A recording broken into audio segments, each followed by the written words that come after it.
Yeah. you start to ask. So if you take somebody that's just a little bit more naive, that might think that it's going to prevent them from being able to vote. That's just simply not the case. Yeah. They're trying to have these lax laws that are going to allow anybody to come in and cast a vote, whether it's mail-in ballots, early voting, whatever the case may be.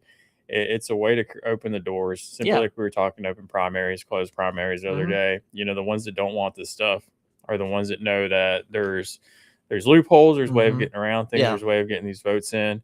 If you don't want these strict laws on voting, you're probably doing something wrong. Yeah. 100%. Now, like I said, I think we see that a lot here in Mississippi. People don't really talk about it a lot, but I mean, think back to Chris McDaniel's Senate race, or even Chris McDaniel's lieutenant governor run, or even some of the District 2 races with Brian Flowers and everything like that. I mean, a lot of this stuff, like we can see it. If you don't think there's voter fraud going on in Southwest Hines County, I mean, you're just, are you living under a rock? Mm. I mean, you don't think Benny Thompson's not doing some shady stuff down there in District 2? I mean, he obviously is. Yeah, I saw. I'd never seen one of his campaign signs out in public before, but I was driving down Old Canton Road the other day, and it looked like that thing had probably been there, or at least it was made probably in the '80s or whenever he started to run for office. Oh I yeah, I'm mean, the sure. font was old. It just shows you, like, these people, they have such contempt for you and your education on how you vote and everything like that. It's honestly, it's ridiculous that I had you a dream the other night. I was like, you know what? I think this is it for Benny Thompson. I really, just really, kind of connecting all the dots. I mean, just yeah. some of the guys that are out there, running right I think now. they're both pretty good. We They're see both pretty Wilson out solid. there. Yeah, I mean, anything's better than what he's been doing. Absolutely. So yeah. All right, look, that bumps us against our first break. Y'all listen to the Andrew Gossler Show on 103.9 WYAB. We will be right back.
All right, we are back here on 103.9 WYAB.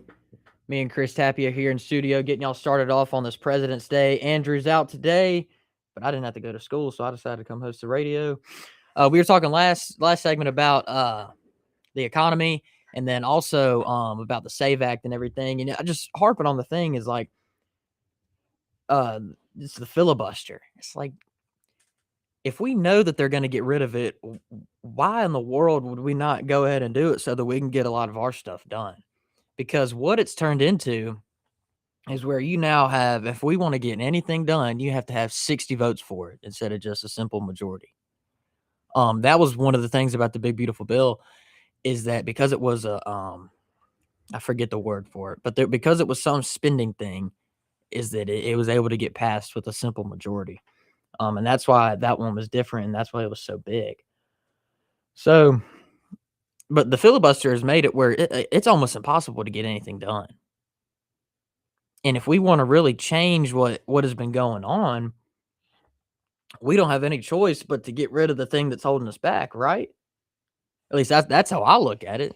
I mean, if we want to get even more election integrity passed beyond the SAVE Act, if we want to codify a lot of these executive orders, whether it be housing, healthcare, all this other stuff, if even to the border to some extent, there's still some stuff out there, right? Then we have to get rid of the filibuster. Or if we want to codify just a lot of more of these things that can be changed, like the tariffs and everything, just on the next admin. I mean, I don't know why we wouldn't get rid of the filibuster if we can actually change that and codify a lot of that stuff into law. Look, the other big thing that happened, I don't know how many of y'all tuned into it, but it was Marco Rubio's speech at the Munich Security Conference over in Europe. And it was honestly powerful. If you haven't listened to it, I would definitely go listen to the whole thing. I don't know if an American leader other than President Trump has really had this kind of speech in front of a bunch of foreign leaders and everything like that in a while. It's been a long time since I've seen something like this, and just a lot of the ideas that he talked about, how that we are, we're not just a nation of people, but we're a nation of ideas. You know, faith, family, freedom is a lot of what me and Chris talk about all the time, and that's really that's a lot what America is. It's not just a bunch of people who are here and have the same flag or whatever, born in the same square footage. It's we're a nation of ideas, nation of freedom, everything like that. And that's just a lot of what he was talking about. And I think the overall theme of it was that we're not going to apologize for being America anymore. We're not going to apologize for our past anymore. We are the most powerful, we are the greatest nation on earth, and we're going to start acting like it again. If we are too busy trying to rewrite the past, how can we possibly build a prosperous future? That's the question that I ask.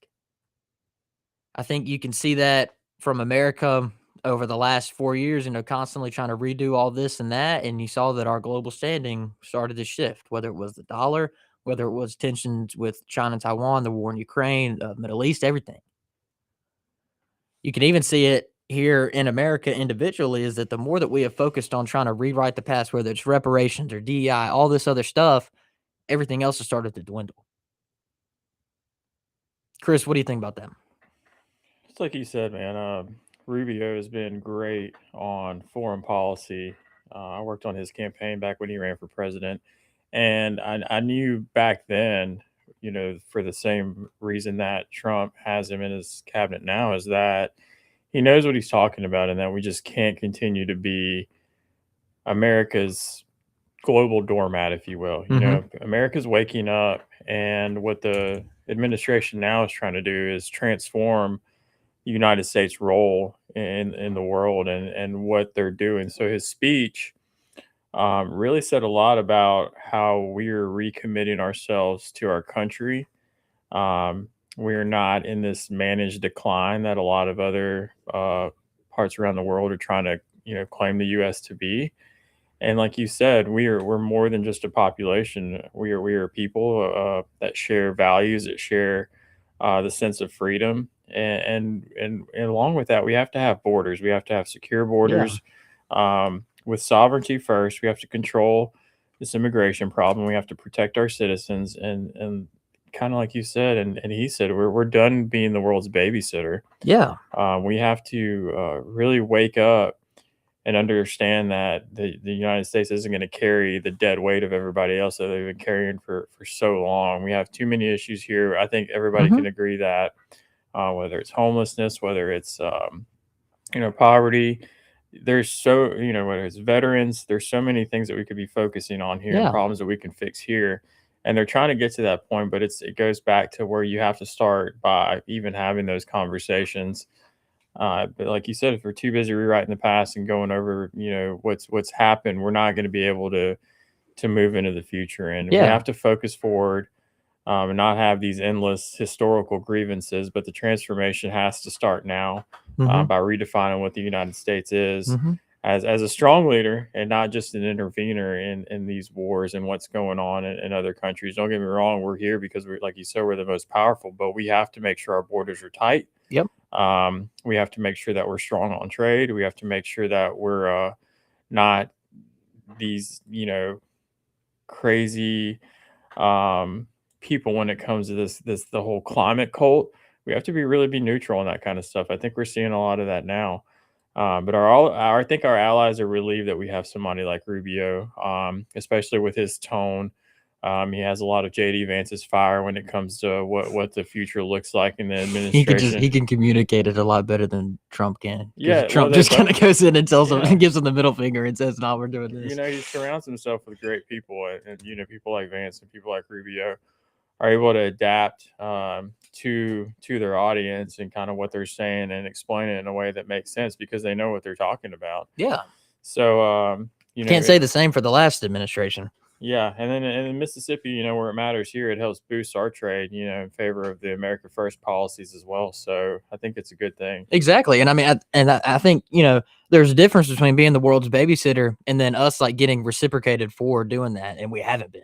And I Hmm. think that was one of the whole things with President Trump's tariffs is that, like we have essentially been footing the bill for the entire world for so long, yet we're getting screwed over in the process of it. With no access to all these markets, or then, all these ridiculous, everything. And then, we saw that with USAID as well, as just how much of our money is essentially just being just, thrown in a trash can and set on fire. And we ended that, right? And it's just we're done being the world's babysitter. Go figure this stuff out on your own. We got to take care of ourselves, and then maybe we can talk, right? And I don't think that's selfish to do that. We're a nation. Government's duty is to serve its people, not serve the world. The Bible talks about that, and we're going to get into more of that later, because we got some stuff to talk about with Zoran Mamdani. But that's going to be for the second hour. That's going to be a blast. But yeah, just done being the world's babysitters. And I really like what he said. We do not want allies to be shackled by guilt and shame. And that's sort of what we were talking about. It's like we need to stop being so concerned with what the past was and stop, just stop letting it hold us back. Because how can we possibly deliver for our people if we're constantly just being held back by all of this stuff? And it's just like it doesn't make sense to me how people are so concerned with the past but have no concern for the future at all. I think it really just is because it makes them feel good about themselves, that they're having some moral crusade about what happened, what didn't happen, all that other jazz. So it was a great speech. If you haven't listened to it, I highly, highly, highly recommend going and giving a listen to that. Honestly, it was one of the best speeches I've heard in recent memory, especially from a U.S. leader. So yeah, look, we're already bumping up against our second break. Time flies when you're having fun. Look, y'all listen to 103.9 WYAB. We will be right back.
And we are back on 103.9 WYAB here on the Andrew Gosser Show. Me and Chris in here, just shooting the breeze, man, getting all this stuff done here, talking about all the things going on. Andrew's show is a lot more national politics. A lot of other people, Clay and Miss Lindsay and everybody else, they usually stick to some local stuff. But we like to branch out a little bit, get y'all caught up to date on everything that's going on federally and nationally and all that good stuff. So we were talking about Marco Rubio's speech at the Munich Security Conference last segment, and just sort of what it means to be an American, right? Is we're not a people that should be living constrained by the past. We are not a people that should be apologizing for the past. We are a people that should like to go forward and spread the ideals of faith, family, and freedom. And I think that is what America's all about. We've seen that with some of the stuff they've done foreign policy wise, not giving money to all this, demonic stuff, whether that be foreign or domestic. And one thing that the Bible verse that all of that reminded me of was Psalms 80:12. Why have you broken down its wall so that all who pass by it pick its grapes? And I feel like that is sort of what America has done.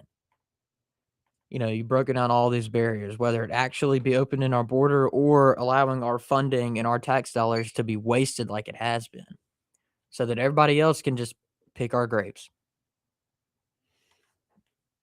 And Yeah. I don't think we talk enough about that.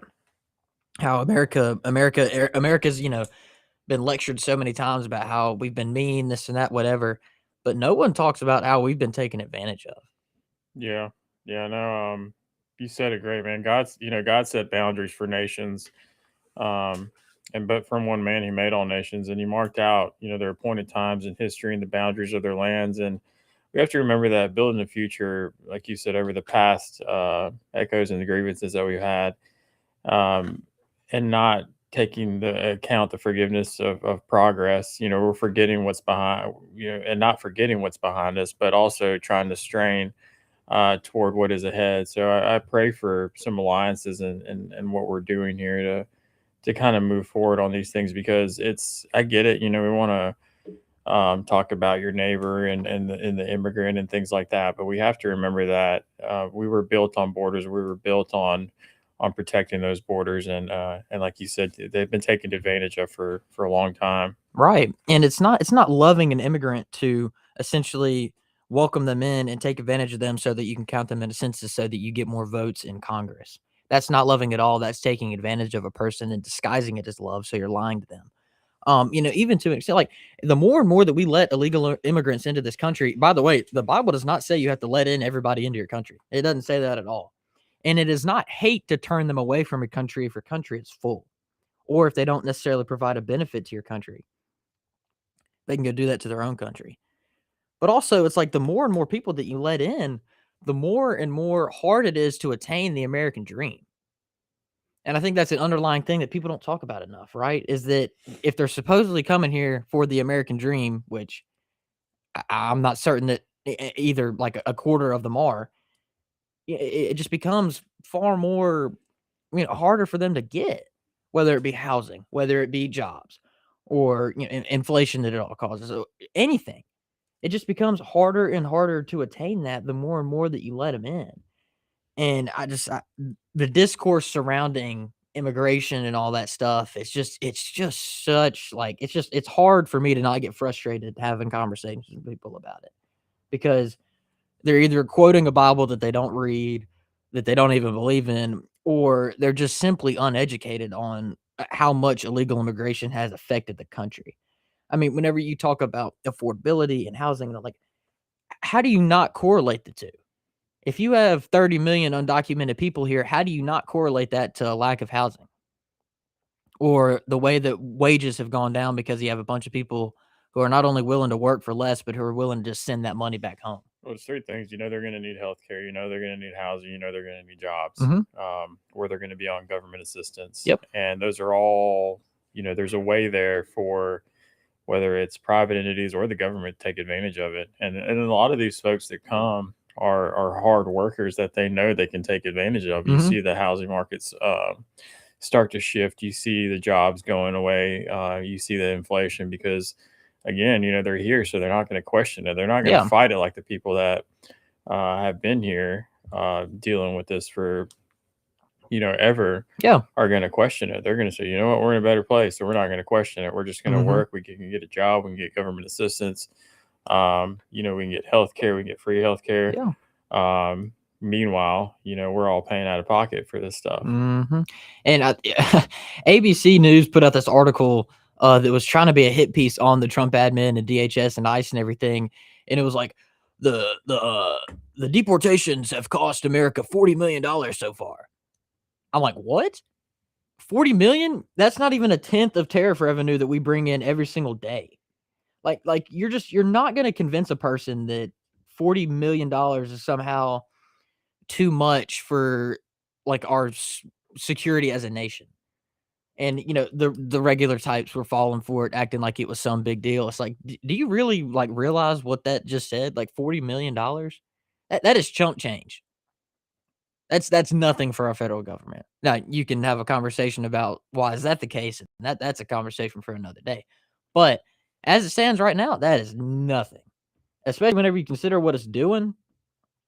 I can get out of here with that. $40 million is nothing. So, look, I heard Clay talking about this earlier. A lot of the stuff's been going on. Apparently, don't quote me on this because I couldn't tell you, but this is just what they're saying, is that all of the Epstein files are released or have been.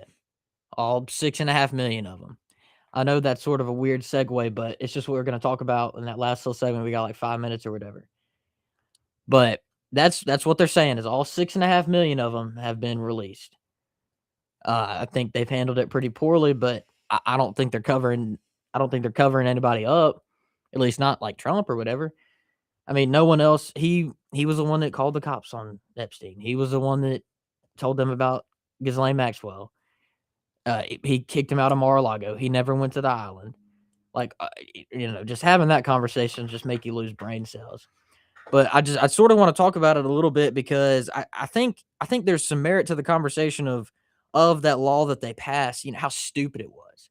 Like, never in history before has has it been required for every single document relating to an investigation to be released.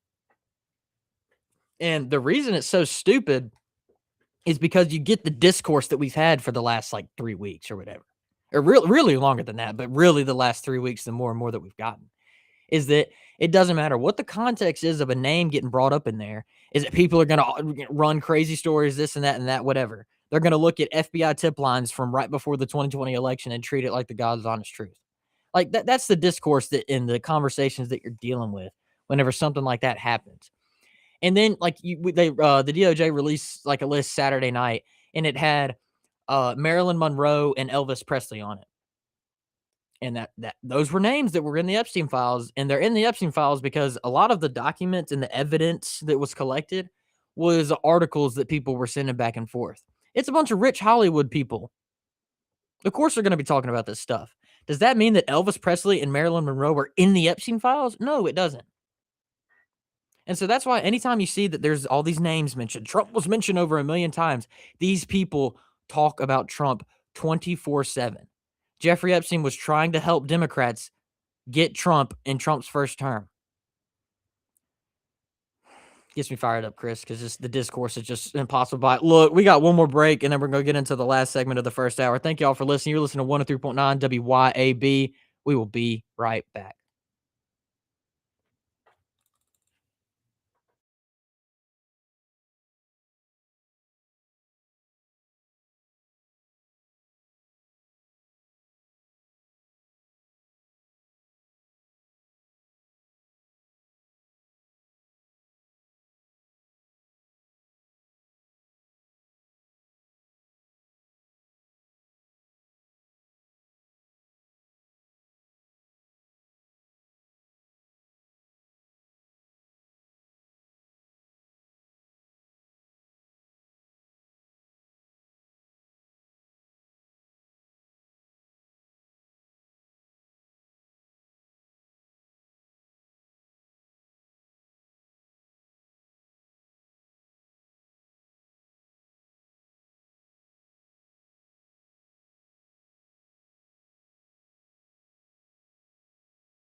All right, welcome back to the Andrew Gosser Show on 103.9 WYAB. We got 3 minutes till it goes over to the hour. Chris, I just want you to, we're talking about the Epstein little stuff. I just want to talk about it because it happened over the weekend. I hate talking about it because the discourse on it it's just impossible. So, Chris, what's all your take on everything that's been going on with that? Man, it's been a gut punch. There's been a lot of things exposed, but I think the most important thing is that this darkness, is being exposed. It's definitely a movement to defending the weak, defending these victims. I think there was stuff that obviously happened. Now, who is involved? It's going to be hard to tell. Like we were talking about in the Yeah. break, you're not going to know until people start getting arrested, till Hmm. people are literally being walked down, shackled up, and then you're going to start to see where the chips Yeah. fall. There's a lot of people that have been politically exposed, a lot of business elites have been exposed, a lot of different ties in there. But and I think it's like that for a reason because they want to put a lot of misinformation in there. There's a lot of AI Hmm. videos, there's a lot of Yep. AI pictures, there's a Yep. lot of just information that's kind of acting as a I don't want to say cover up, but it's just trying to throw people off. But Yeah. like we said, I think there's so many people out there doing their own investigations Hmm. now that's kind of helping things. And I do think, I was telling my wife about this. I said I think that it wouldn't be out there and it wouldn't be um, being talked about or wouldn't be unpacking so much if it wasn't for the case that there's somebody there in the inside of the administration that's trying to do the right thing with this. Obviously, you've seen a lot from Massey. You've seen a lot um, from several folks that are trying to do the right thing, and then several that are just trying to, sweep under the rug and make it go away. I think that's going to continue to happen, but Hmm. I think it is a good push towards the right direction. I pray Yeah. for truth and that it's starting to Absolutely. prevail and the healing for the broken because it Yeah. is a thing that's been going on for a long time. Mhm, and, yeah, I think people have been so consumed with, like, the discourse around the Trump administration and Trump in particular, and it's distracting from the fact that we've seen, Bill Clinton, Prince Andrew, Stephen Hawking, Reid Hoffman, Lex Warren's I can't Wexner. pronounce, yeah, whatever the last name is, and then some, all these people that, like, have been definitively proven to have been involved in all this stuff, and all of that's been swept under the rug because the discourse is not around that. It's around the Trump administration and Trump and his alleged involvement. And I think that's just super sick that this story has been mutilated to be a story about Trump and not a story about the victims and about delivering justice for the people that we have verifiable evidence that they committed But crimes. there's some people in Europe, I mean, over there in the parliament Yeah, that have started to get taken yeah, down. So, I mean, it's happening. It's yeah. just happening slowly. It's not Mm, going to happen as fast as everybody yeah, wants it to. It's going to take some time. But I do have faith that the right thing's going to happen. I mean, yeah. light always outshines it. So, Absolutely. All right, thank y'all for listening to the first hour. We'll be right back.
That's right. You are listening to the Andrew Gosser Show on 103.9 WYAB.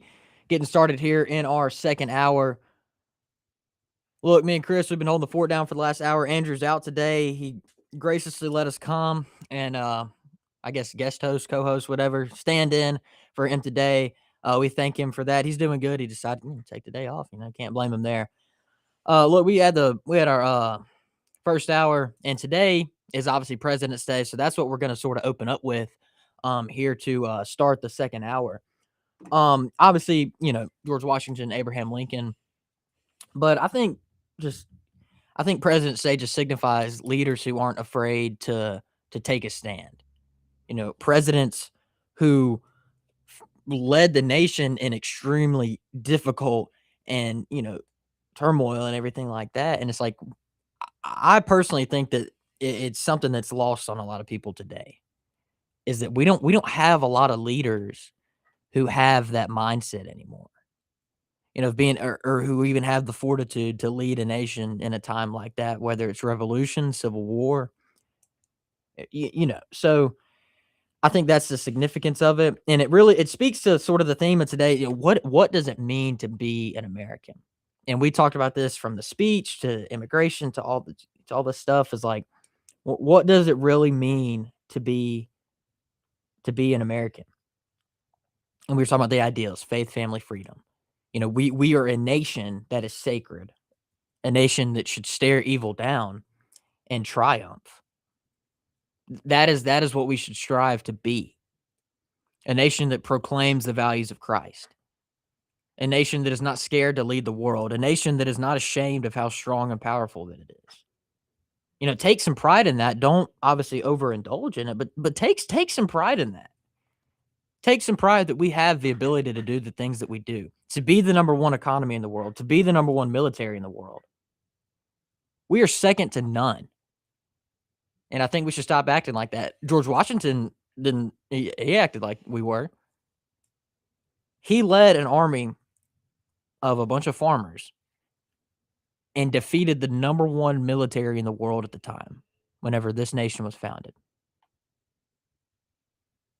Do you think he was scared to face evil? Was he scared about what it might look like, whose feelings it might hurt? No.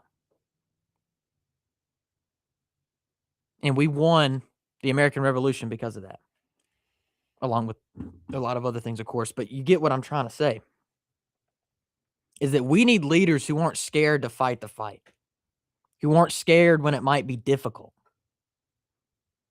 And I think that's what's lost on a lot of people today. Chris, what do you think about that? Man, it's like you said, are we going to be a scared nation, or are we going to be a triumphant one? And we can tie that into local, state, federal politics.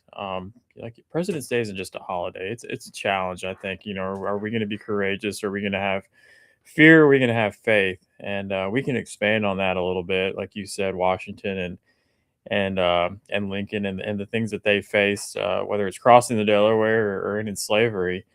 They stared evil down during a time when it wasn't popular, and we ask ourselves, are we going to be a scared nation, hiding from borders and hiding from debt and hiding from division, or are we going to be a triumphant one that's confronting these issues boldly and building strength? I mean, you look at our governor right now pushing tax cuts, school choice, staring down complacency, Yeah. the things that aren't popular, and honestly, some people may look at you kind of crazy Mm-hmm. because things that have been so accepted in the past, like school choice, um, just are going away. I mean, school choice is coming back, and the old model is just kind of going away. And people just need to wake up and understand that here in 10 years, or 20, 30, 40, 50 years, we're going to look back on the education system, and there's Yeah. there's going to be chills running down your spine when you look at it. So we got to have people that aren't afraid to do that. Mm-hmm. You have people like Speaker Jason White who helped advance that as well. These power for parents that are fighting for families, and you have people Yeah. like Lieutenant,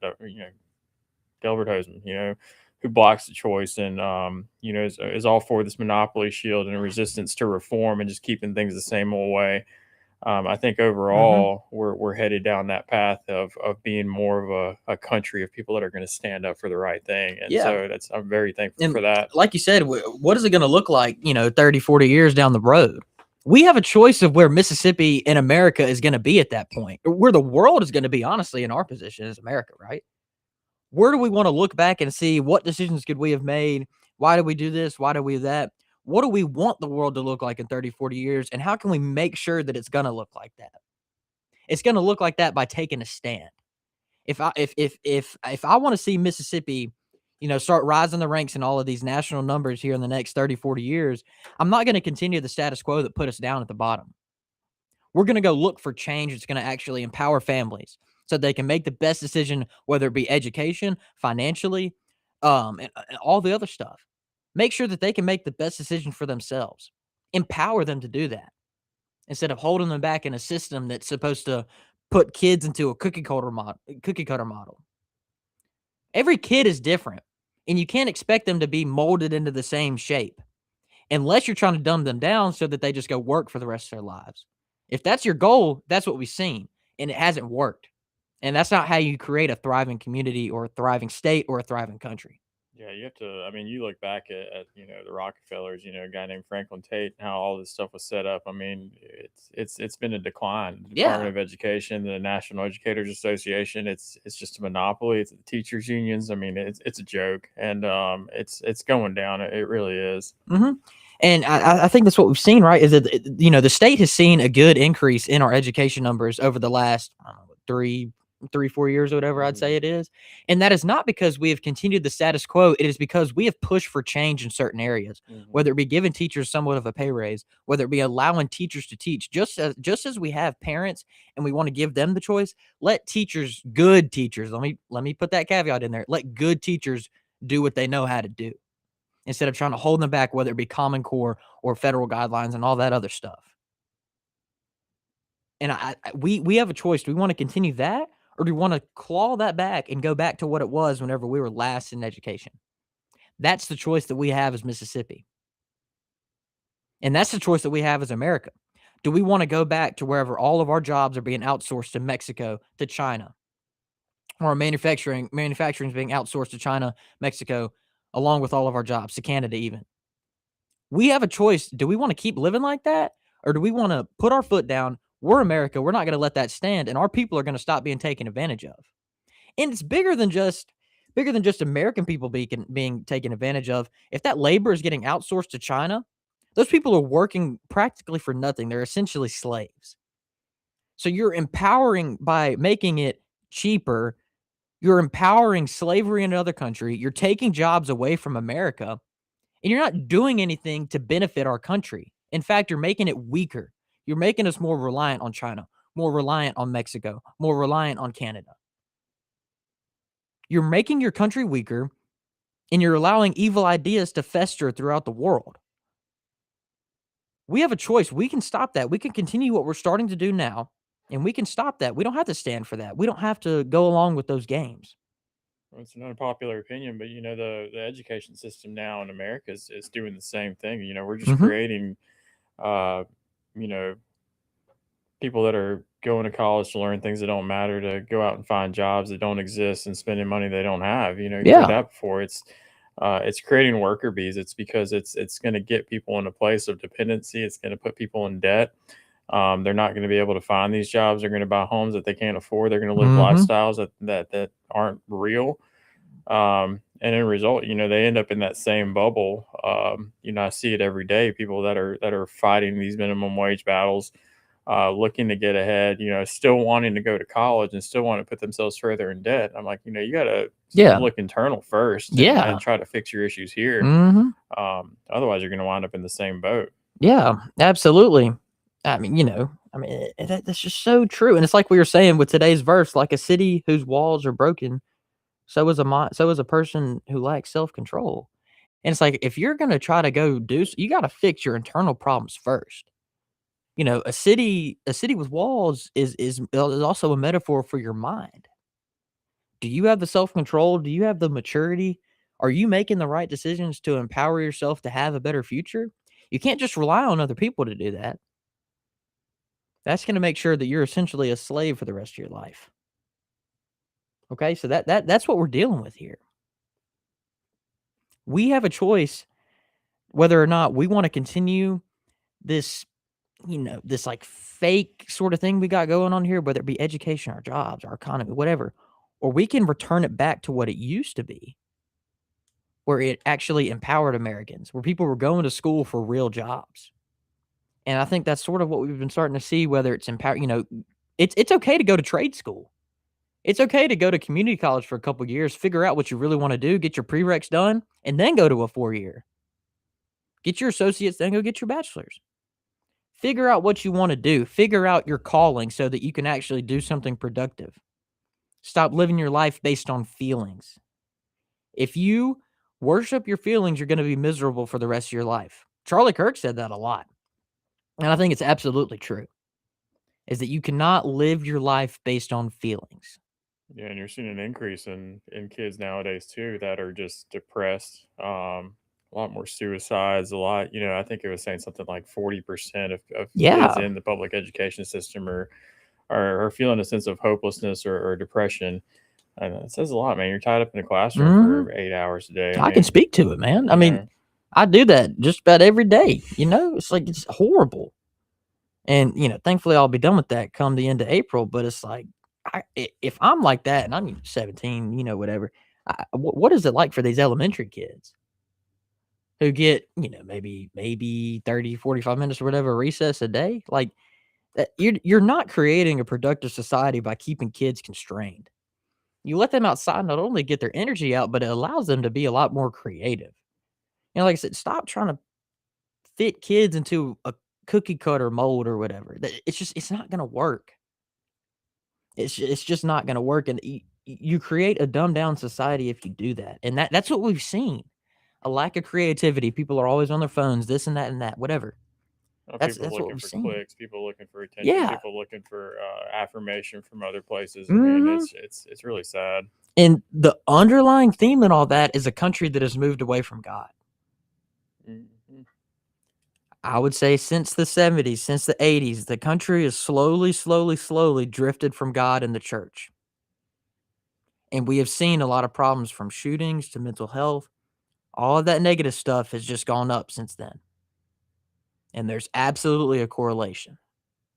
But we can change that. We can be a nation that returns to God, that worships God and not government, that realizes that government is merely there to serve God's agenda. And that's not trying to, separation. First of all, it's not the Constitution, okay? Secondly, you don't have to establish a state religion in order to uphold the ideals of Christ. Oh, I mean, that's what I was talking to somebody about yesterday. I was like, just because you're teaching something, I mean, we see the bill now that's going to allow for a certain time period during the day for kids to do Bible study or to have prayer. And it's like, well, are you trying to force that down people's throat? Like, teaching something isn't mandating it. Yeah. We mandate evolution. Is that not forcing it down somebody's throat? That's something that's in the curriculum. So it's pretty sad. Yeah, I agree. And like I said, like you don't have to establish a state religion to uphold. I mean, look at the 10 Commandments. What's in there that's controversial? Nothing. Nothing unless you don't like it. Exactly. Like you're, whether it's stealing or murdering. Like if we can agree that that the ideals of the 10 Commandments are not something we can all agree, like then we got some more problems we got to talk about before we have that discussion, right? So I think that's sort of what we're lacking there. And so, yeah, President's Day, like you said, it's not just a day, it's a challenge. And I think that our leaders in Mississippi need to step up and face that challenge. Do we want to keep being, supporting the status quo of letting Mississippi just wait in the wings and seeing what's going to happen instead of taking a chance and trusting the people of this state? Go be a leader. Not only just a leader in the conservative movement, but a leader in America. Mississippi has the most potential, in my opinion, of any state in the country. I mean, just look around the state. You got the Delta, you got the coast, you got the rest of Mississippi. Like, this is a state with endless opportunities. And in my opinion, it's the most beautiful state in the country as well. And some of the best food, they're just the richest culture, everything like that. This is a state that has a chance to be a top dog in America. And we just have to make the choice, do we want that or not?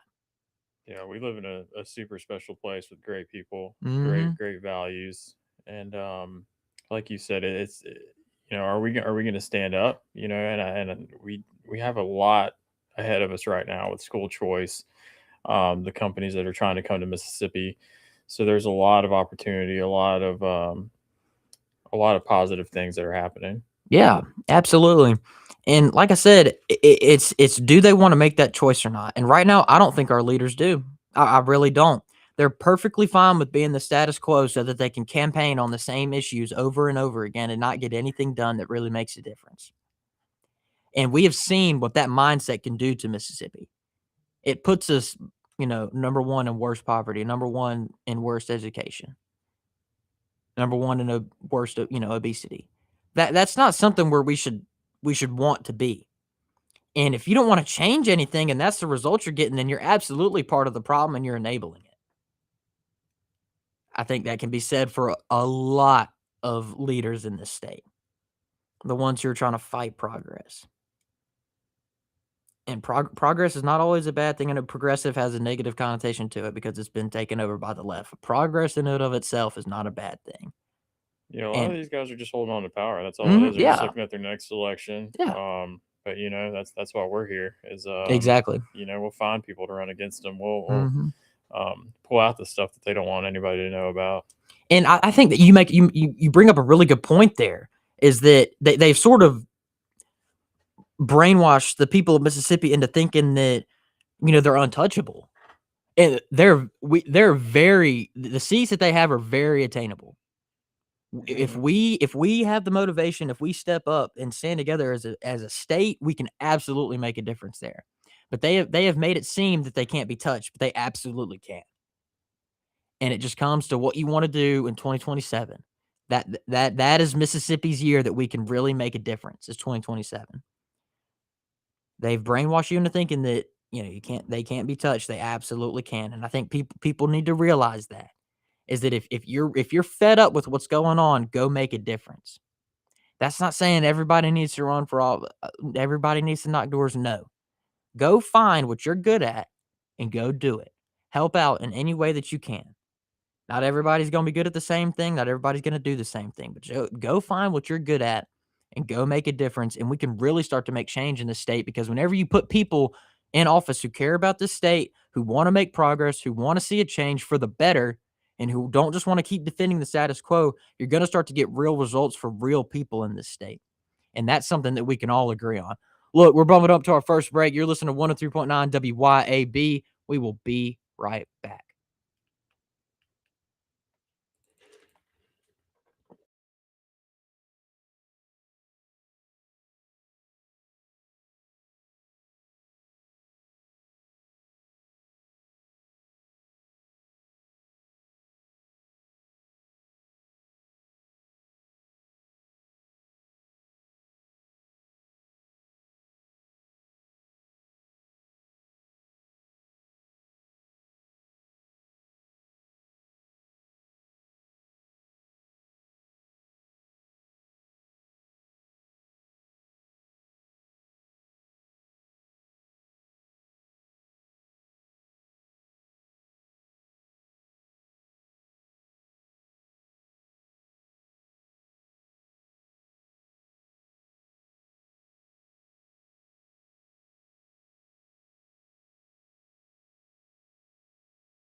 And we are back on the Andrew Gosser Show on 103.9 WYAB.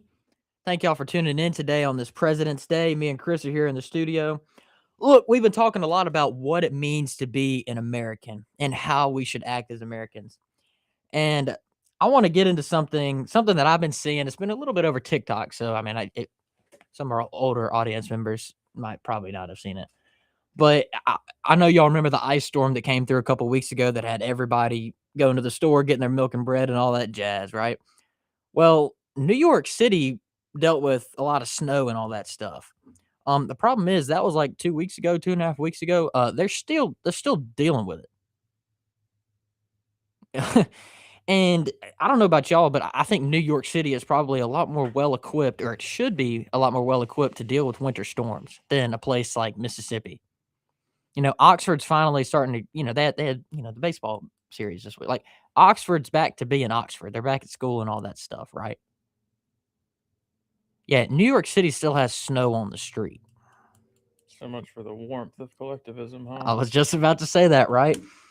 They've had this year, since Zoran Mamdani has been in office, they've had like 20 people freeze to death on the sidewalk, homeless people. Is that the warmth of collectivism? I don't think so. And it really just shows you is like, and one thing that these people were talking about is that the mayor's mansion or whatever they have in New York, it was like squeaky clean. Whenever you have trash and you have snow that's just piling up on the sidewalks of these streets. And thanks to President Trump, you don't have illegal aliens on top of it. So it could be a lot worse. But they still have all this problem with the trash and the snow and everything, and people freezing to death on the sidewalks and all this stuff. That's really it just puts it into perspective as that, all of this talk and everything like that, it's just talk. There's no action.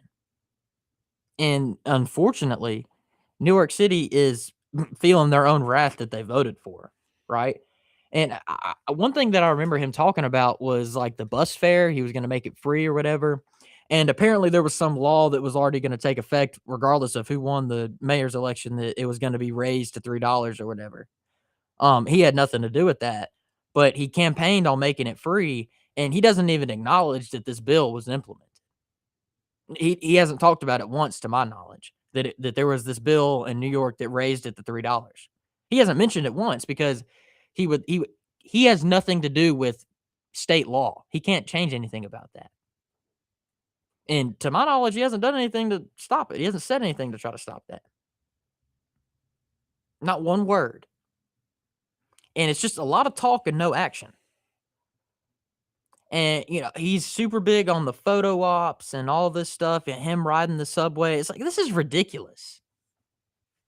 I'm not going to let why in the world would we let someone who's more concerned with their photo ops that they post on TikTok than they are with running their city, running our nation's largest city, whenever there's piles of trash and snow just all over the place. Whenever you have people freezing to death every other day. Really? And you're concerned with your photo ops and how clean your little mayor's mansion is? No. It's all talk and it's no action. And that's the warmth of collectivism. Yeah, that's what he campaigned on. I mean, it was a lot of promises. Mhm. New York was going to be great. New York was going to be utopia. And all this was going to happen through taxes and hikes on taxes. But all it does is breed, dependency and Yeah, failure. exactly. That individualism should foster innovation and responsibility, but it's in fact doing the opposite up there. And a lot of people are now wondering why, why do we vote for this? Mhm. And then they see it whenever a natural disaster hits like that they're not getting the general basic assistance that they should be getting from their Yeah. state government. It's pretty sad. Yeah.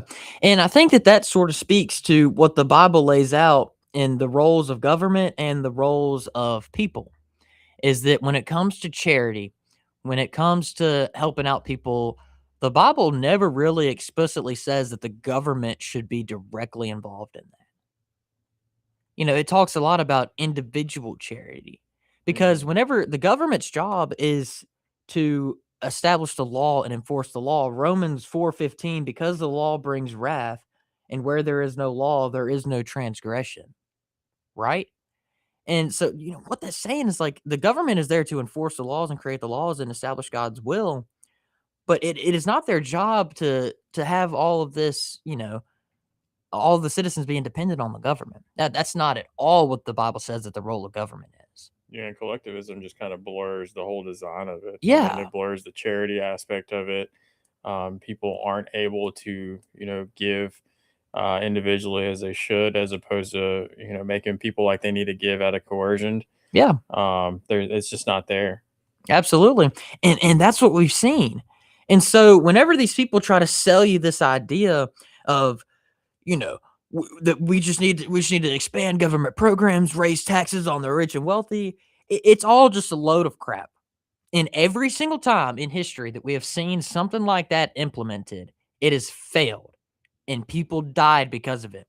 Whether it was the 100 million people that have been killed by communism over in the whole world over the last 100 years, or whether it's the 20 people that froze to death in New York just in the last month and a half or whatever.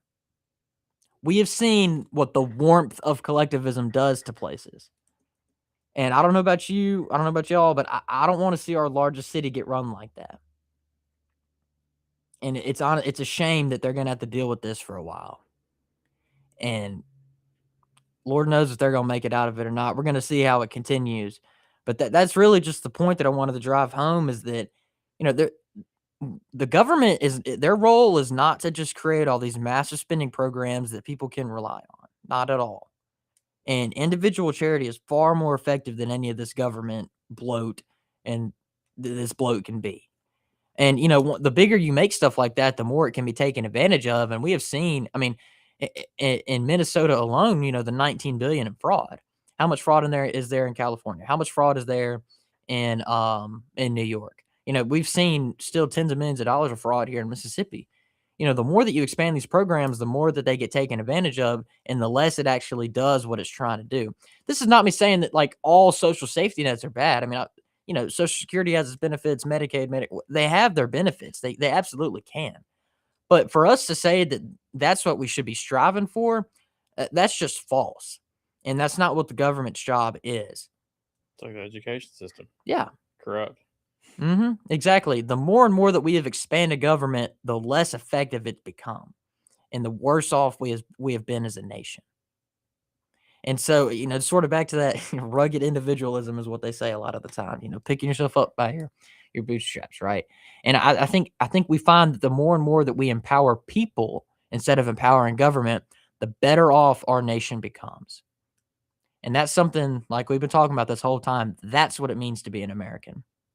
Not being afraid to take the stand against what is wrong. Not being afraid to live and publicly express our Christian values that this nation was founded on. That's what it means to be an American. I think people inherently kind of know what's right, but a lot of them just go with it because it's what's popular. Mhm. Whether it's on the radio or whether it's on TV or social media, they see these elected officials that maybe they like to rub elbows with and just kind of get some clout because of that. So they go Yeah, along with it. They don't, exactly. and they know in their heart that it's wrong. I mean, it's Yeah. but they just for some reason continue to go along with it and then don't use the platforms to their advantage of actually encouraging other people to have that individualism as opposed it's like no, you should keep depending on Mhm. the Absolutely. government. Yep. Look, we're going up on our next break. Y'all listen to the Andrew Gosher Show on 103.9 WYAB. We will be right back.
And we are back on the Andrew Gosser Show on 103.9 WYAB.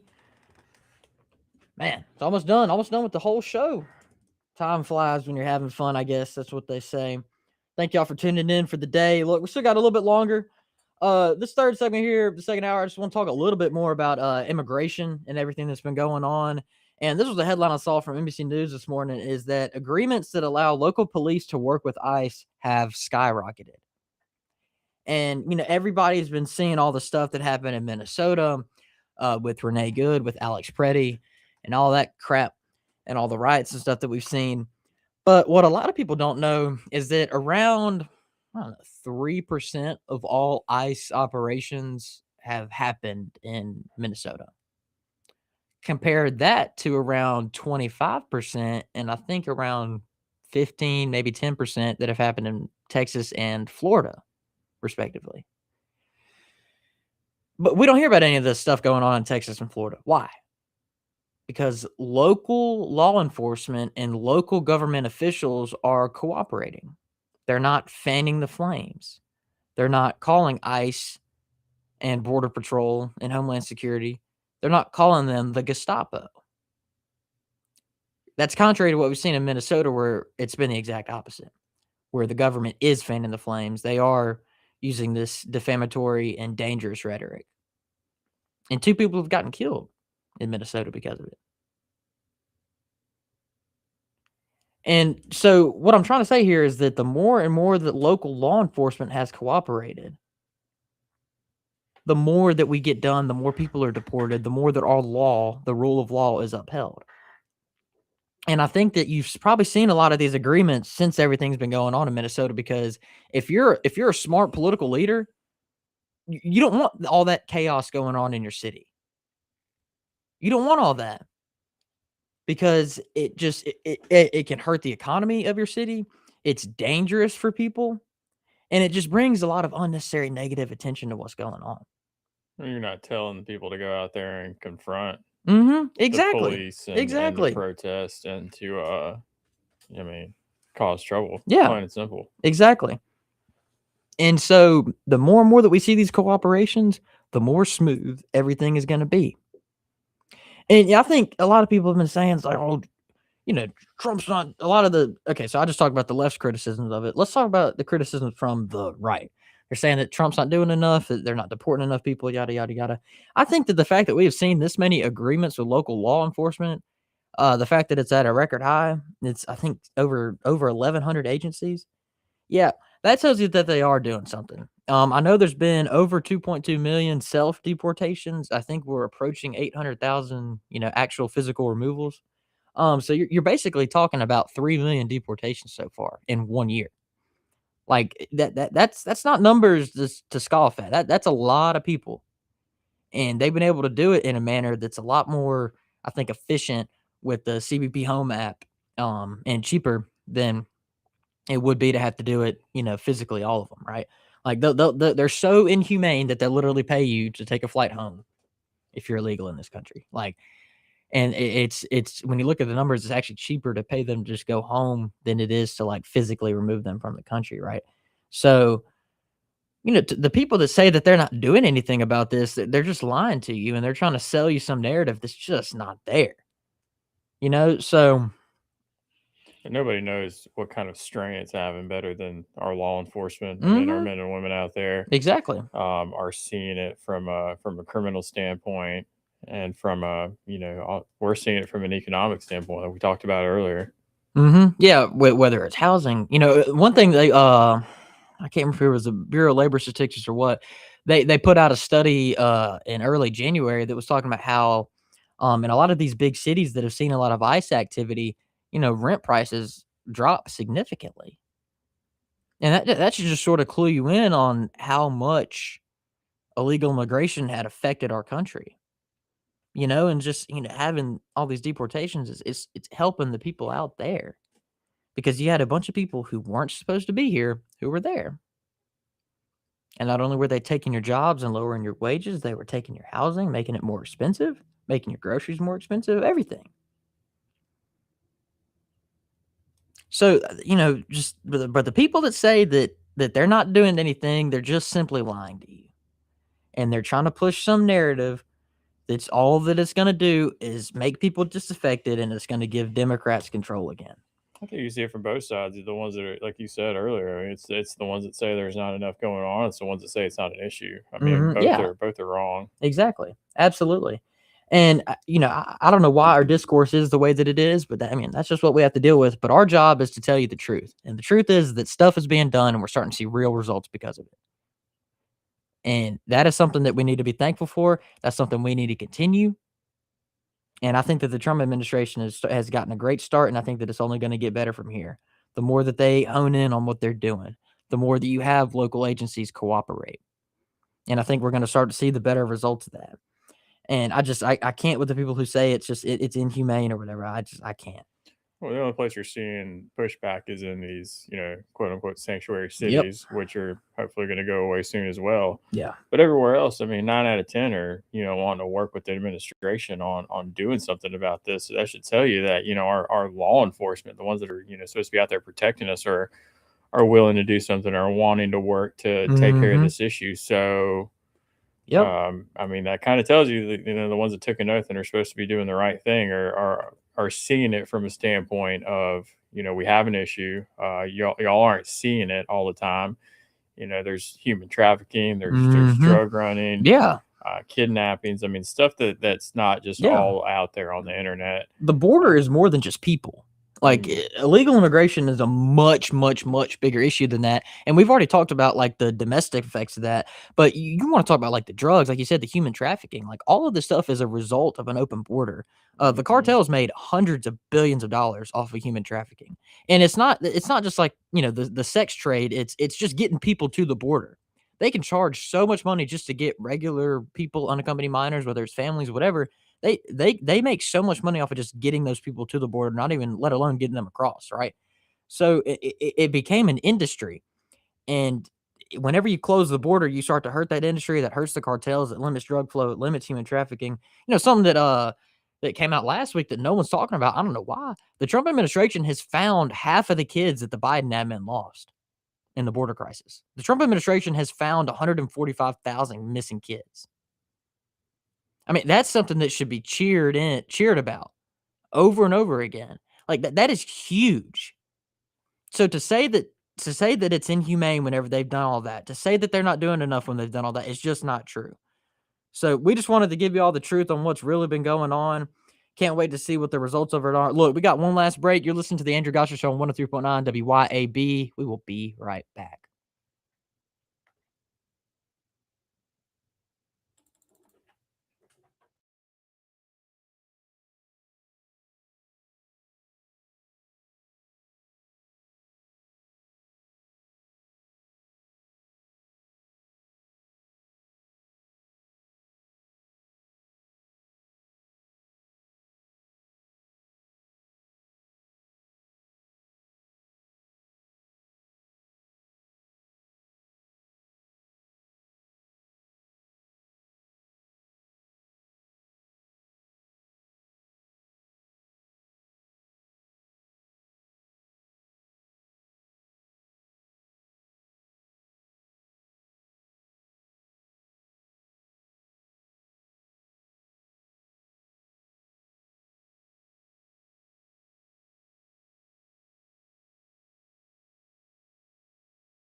And we are back on the Andrew Gosser Show on 103.9 WYAB. We only got a couple minutes left. Thank y'all so much for listening today.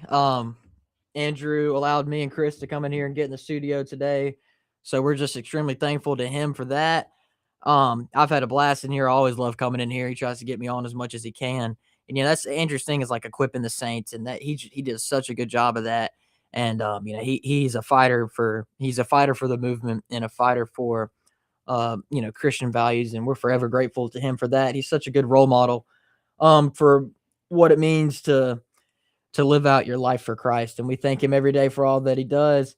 Well, we've had a good day in here talking about the economy, talking about immigration, talking about what it means to be an American. And if there's one final thing that I can say to y'all today, it is, do not apologize for holding Christian values and being an American patriot. Don't apologize for that, because I think what it means to be a patriot is just to support and want to see those Christian values that this nation was founded on upheld, and to see that return to the focus of our government. And don't ever apologize for that. And don't be afraid to fight for that, and fight for it every single day. So, Chris, what do you got? Yeah, man, I don't think we see enough of it. And like you said, that's what we're trying to do here. And that's what we're trying to do with Merge Mississippi as well. People can check it out at Merge Mississippi Podcast on YouTube.